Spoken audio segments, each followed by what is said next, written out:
Hey, good morning. Welcome in to another week of State of the Tigers here on PowerMizzou.com. Gabe DeArmond here.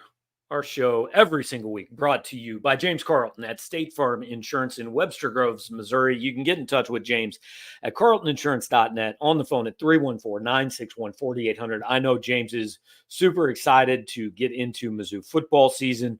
We are 27 days away from the season opener against Murray State. What we're trying to do during the preseason, during camp, I got to get over to a practice here in about 40 minutes. But what we're trying to do is give you guys some different voices, some different perspective on the Missouri football season. Last week, we had Shane and Mike from that SEC podcast. This week, really excited to get a guy who I think is as good of a voice as you can have on SEC football. It's not just, look, he's balanced, he's fair, he sees the entire league, all that, but he played in this league. And he breaks down football from a perspective that not a lot of you guys do it. We're going to talk to Cole Cubelic, SEC Network analyst. He does a radio show. He has a podcast. He's all over ESPN and the SEC Network.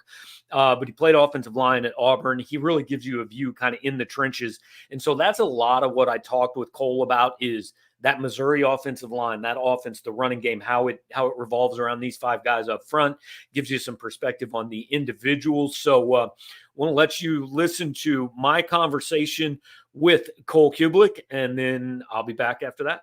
If you want to hear our next guest, you can hear him a lot of different places. Cole Cubelic, daily radio show in Birmingham with Greg McElroy, Cube Show Pod, SEC, ESPN analyst. Cole, we don't like to bury the lead. We like to get to the important stuff. Based out of Columbia, Missouri, if there's any Tom Hart slander you want to get on the record, before we get into this, we'd like to give you that platform. Absolutely not. Not going to go there. We're just going to leave that one alone. I think that's probably my best course of action. There you go. No, but appreciate your time, and we'll get right into it. Look, Missouri's been in camp for already a week. First game, less than 4 weeks away. Were you one who, and I fully was not, and have admitted this, did you see Missouri coming last year, or did last year surprise you? There were a lot of parts of it that I liked. I don't think that we thought Cody Schrader would be that good in that offense. I don't think that you thought you'd get the production from maybe some of the other wide receivers. I didn't really see Armand Membu kind of bursting onto the scene the way that he did. Probably didn't see like a Brett Norfleet being what he was to that offense at certain points in times at tight end. But you knew that Luther Burden was exceptional. You knew you were deep at receiver. You knew the scheme was going to be solid. You knew you had a great front seven. I'm not sure I thought the secondary was going to be as aggressive as they were, as getting ball carriers to the ground. So I thought Missouri was going to be a really good team. But to go as far as they did, maybe not that far, no. You've been around a lot of different football teams in your life. What's tougher, climbing that mountain or staying on it when people expect you to be good? I think the sustainability is one of the things, like when you look at Nick Saban, that made it so impressive, and where he stayed, what he did for such a long period of time. Because let's be honest, you start winning games like that, people want your second and third team players because they think that you're just recruiting the right way. It becomes more difficult to recruit against people. I think that expectation adds extra pressure, and not a lot of people deal with that very well. So the sustainability to me is absolutely the most difficult aspect of it. But I do think that there are portions of the understanding of what it took to get there that can also ease that burden a little bit. And now that Missouri somewhat has, there are guys that are going to want that again. There are guys that are going to know how to get there again. Guys that didn't play as much last year that saw the players in front of them operating in a certain way, and they'll have an understanding of what that looks like now. Mm-hmm. What makes Cole stand apart from a lot of other people who do this is the expertise up front, the line of scrimmage stuff. You mentioned Cody Schrader, and I've gone back and forth on this all off season. Running backs tend to be viewed as the most replaceable thing in sport, but how much do you think they miss with Cody gone, and how much of that was the guys up front and the scheme, like you said, and can maybe be replicated, even if he's maybe not exactly, maybe right, not 2,000 yards, but, kind of lessen the blow of losing him? I think there's a lot of give and take here. I don't want to subtract what Cody was or what Cody did or that group did last year. but I think you could even have a little bit more of a two-headed monster this year. I've watched Marcus Carroll's Georgia State film, and he's a dude. He can play. And I talked to guys on that staff that absolutely loved him. I think he can be a solid back in that offense. I think Nate Noel, who has played in a very similar scheme for seeming 8 or 9 years, can come in and add a little bit more explosive capabilities. I mean, like a little bit more of a breakaway back, which you saw Cody do at times last year. And then I think those two could share the load at times, which obviously offsets some of the wear and tear. You got Mizzou back at right tackle. I think he's the best right tackle in the SEC. I think having your leader back in Tollison at center, then you go get a Marcus Bryant and a Caden Green who have played other places that is going to fill in a little bit of the void of like a Javon Foster being gone. Add Northfleet to that, who's one of the best blocking tight ends in the league. You should be able to pick up where you left off running the football. You have some quarterback mobility that you can also use. You have some gadget players that are versatile that can do different things, including a Luther Burden or a Mookie Cooper that you can move around and either hand the ball to, get it to him quickly, snap the ball to if you want to. And then on top of that, you have a coordinator that does a whole lot when it comes to visual deception and forcing you to be misaligned and forcing you to see things incorrectly, which is always going to help because now your entire offensive line or everybody who's blocking doesn't have to be exactly right all the time. So I think you put all those together, Gabe, and it should be another solid rushing attack that Missouri brings to the table this fall. You mentioned Mimbo, and you think he's the best in the league. What separates him? What makes him stand out to you? Honestly, power first and foremost. I mean, he just has the ability to move people. And I mean, you look at just his size, his frame, and not a lot of people can move the way that he can and have the body control that he does when they're just that large. He's got pretty nimble feet and pass protection, but I don't know what his hand strength is or like what he would manage on one of the little hand strength meters, but when he gets his hands on people, it's over. You're not detaching from him, and he's a finisher. So there's not another right tackle in the league I think I'd take before him. And it's fun to watch him play because when he does get engaged, like he's going to move you against your will, and he's probably going to do it past the whistle. There are Missouri fans, he's a third-year junior this year, who are wondering, hey, is this the last year we're going to get him? Like, do you think he's that level of player, or is he probably a 4-year college guy? No, he has that level of ability for sure. I think he cleans up a few things technically and has another really good year. You also are seeing the whole right tackle, left tackle thing. That's been neutralized a little bit. Tennessee had a right tackle, Darnell Wright go top 10 in the draft like 2 years ago. So the whole, you're 5 times more valuable at left tackle than right tackle thing is even gone. I mean, you can go top 10 as a right tackle now. So he has all that ability. And if he improves his flexibility a little bit more, could probably lean up just a tad and has a similar type season, I could easily see him going to the NFL after this year. It's interesting because when he got to Missouri, a lot of people think he's a guard in the NFL. He's playing tackle here. Caden Green is viewed, I think even probably next year, as a left tackle, but he's going to play left guard here. That's where he's at in camp. Can you tell people kind of what the differences are and how important it is to have guys, especially in college where, you're dealing with people that maybe aren't fully developed that can go 2 or 3 different places for you? Yeah, you're seeing a lot of cross training, and it's interesting that you bring that up because I talked to a couple of head coaches about that at SEC Media Days, and it kind of started with the whole Ryan Day saying that Caleb Downs is going to rep at some running back or whatever, and some of that I think is maybe just to satisfy him, maybe a Heisman campaign, whatever. I don't think he's really going to ever carry the ball 8 or 10 times in a game and be like a feature running back. But it did bring up the point of versatility kind of across the board with this extended season and just having a guy that could fill in somewhere, having a corner that can go play nickel, having a guard that can play tackle, having a center that can play guard, having a slot receiver that can move outside. I think all of that becomes more important because you're going to get guys dinged up. You're going to play more games. At least you want to play more games. Defensively, guys having to do different things now anyway. There's more guys being asked to cover different positions than they ever have. And then so I just think that more coaches are putting an emphasis on, well, we're going to try that linebacker out at star, or we're going to try that safety out at outside linebacker and just kind of see how it goes. And so I think on the offensive line, it's not like it was when I played where you had, okay, this is our number 2 left tackle. This is our number 2 left guard. This is our number 2 center. And then across the board, you got to get your best 5 on the field. And then there are a lot of times you'll see it. It's not just Missouri or just Auburn or just Alabama. A guy gets hurt, and all of a sudden the left guard moves to left tackle, and the new guy comes in at left guard, or the center will go to left guard and the backup center will come in. So you got to mix those pieces together, and that just continues to go with getting your best 5 on the field. Guard and tackle they're not overly similar, specifically in pass protection. That's where the biggest difference is. And you're on an island more as a tackle in pass pro, but you're also on an island more just in general. You're working by yourself more than you are at center or guard because, number one, things are compressed inside. Number two, that center has options on where he's going to go. So you got to be able to operate by yourself a little bit more. And that pass set that you have to take because you're holding down that edge, you're the anchor on the edge outside. It's a little bit more dangerous, and it requires you physically to be able to do and be different things than maybe a center or a guard does. Last one on Missouri's offensive line. You mentioned Marcus Bryant earlier. We think he's probably their left tackle. Look, I don't sit around and break down offensive line film. I'm not capable of it. Is he a guy that you're familiar with?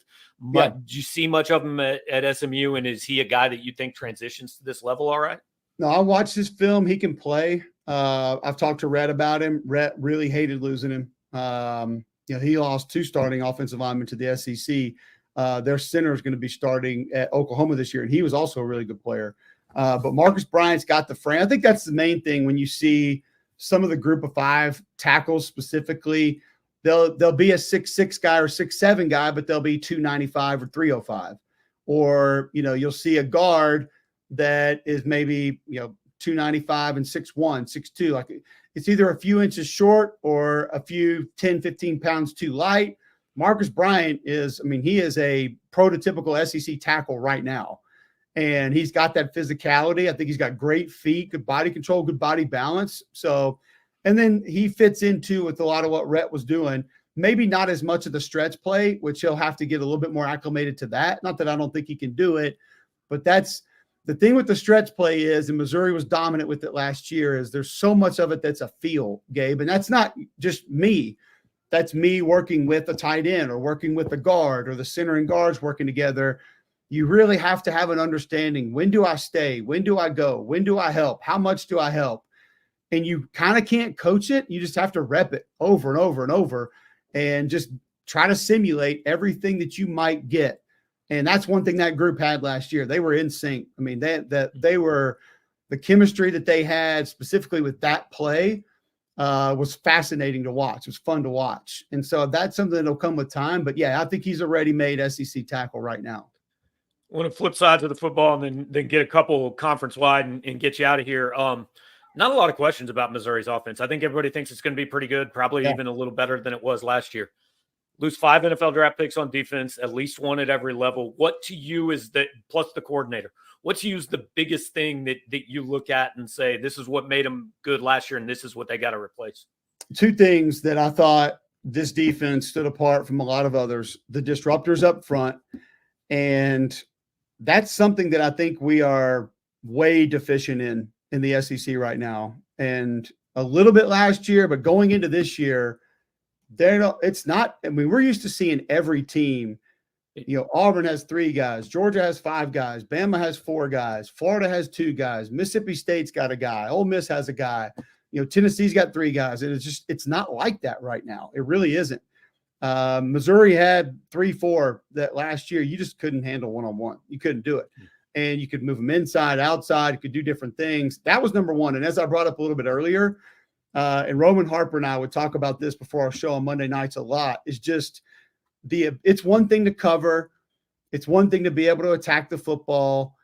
But I was most impressed with that secondary getting ball carriers to the ground one-on-one in a hurry last year. And some of that's just physicality. We know a lot of DBs don't like to tackle. They're diving at shoelaces or trying to drop a shoulder on somebody. But the ability to let someone catch a screen or a guy catch a ball over the middle and just immediately go to the ground. And there's just not a lot of secondaries that operate that way. That group did last year.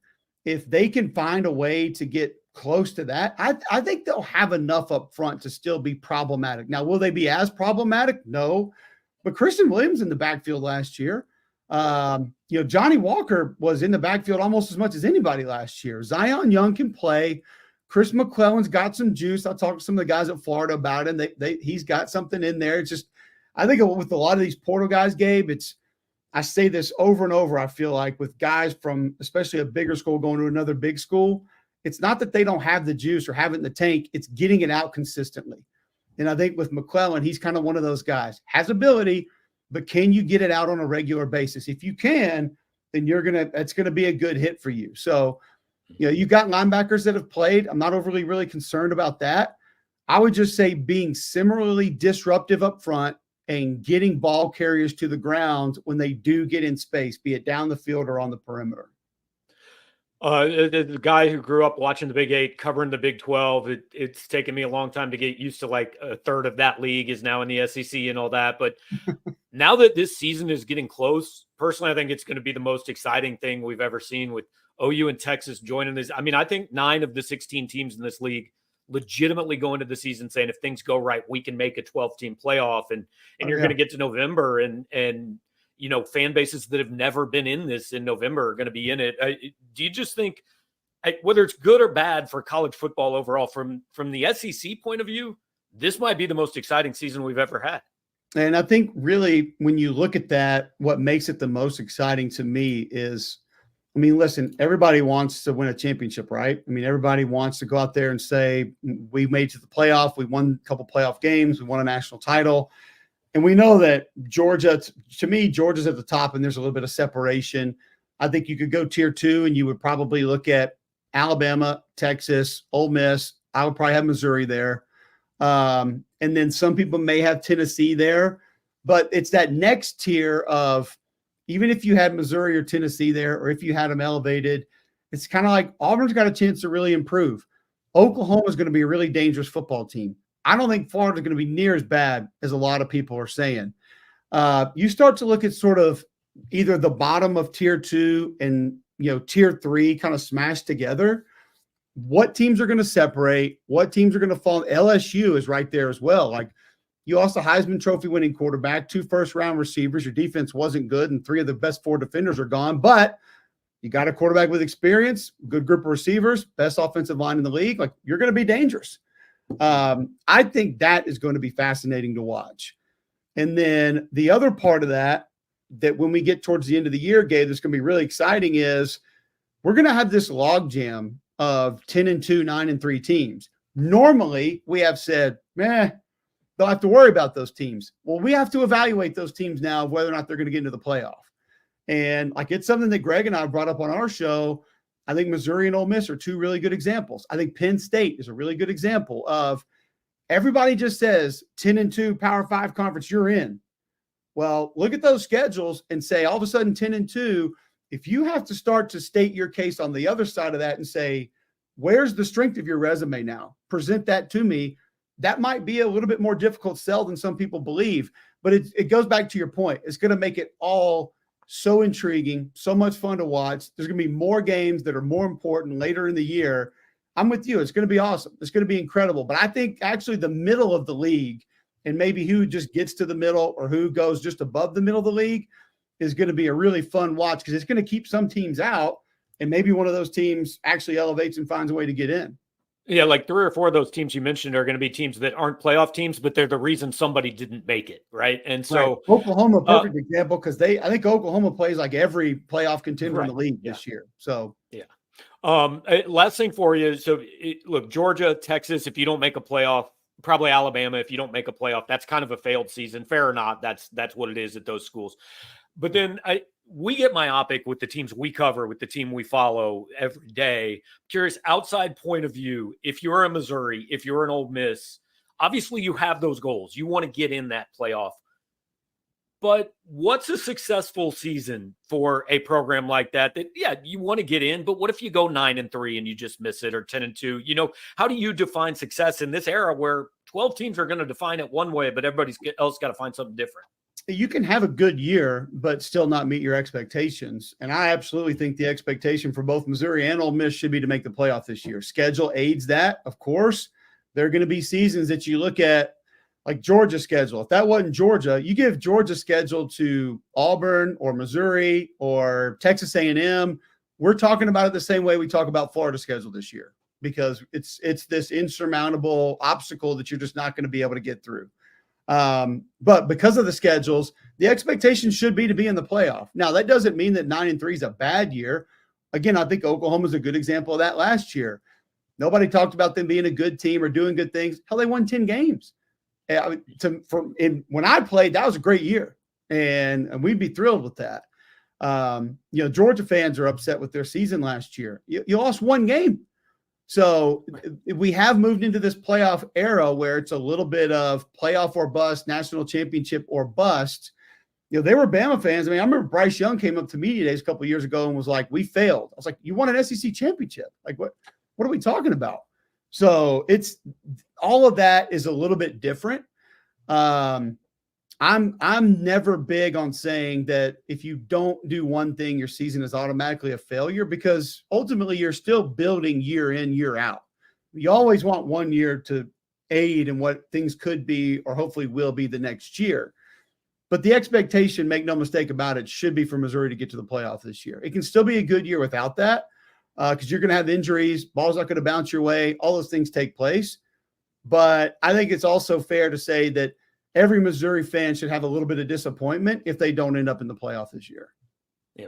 Well, Cole, really appreciate your time. I know you got a million things going on this time of year. Missouri fans, happy to hear from you, and hope we definitely see you in Columbia a time or two this year. I'm looking forward to it, and I always appreciate you having me, Gabe. Good to catch up. All right, that is Cole Cubelic, again, SEC Network, ESPN. You'll see him all over this year during football season. Cubelic and McElroy, you can listen to that online. I listened to the end of it this morning. Cube Show Pod, really, really good. He's got a lot of people there. I think one of the smartest college football voices we have. So really wanted to get Cole's take, and you heard him there. I think he's kind of with most of you guys. Yeah, this should be a playoff team. The pieces are there, going to be a really good offense, all that. So wanted to let you guys hear his point of view, and again, get kind of an outside perspective. Next week on the show, going to get a different perspective, not outside. Going to talk with Howard Richards, Mizzou radio color analyst. So we're going to record that sometime early next week. We'll have another show for you. We're going to get at least weekly, probably start transitioning to a couple times a week here as the season gets going, all that. Practice is going to start here in about 6 minutes. So a little bit shorter of a show. Not a lot of, talk and analysis from me. Mainly wanted to let you all hear from Cole this week. Once again, we're brought to you every single week by James Carlton, State Farm Insurance, carltoninsurance.net. He's on Facebook there at facebook.com/Carlton Insurance. You can give him a call at 314-961-4800. If you joined us on YouTube, James's information is scrolling across the bottom of the screen throughout the show. Please like, comment, subscribe, share the shows, all that. Again, we're going to get more and more regular as we gear up here, just 27 days away from the start of the season. If you're listening on the podcast, just leave us a nice review, share it, all that. Those things really do help push it out to more people. And that's our goal here, both for our sake, your sake, James Carlton's sake, everybody's sake. So thanks again to Cole. Thanks to you guys for joining us, and I will talk to you next time.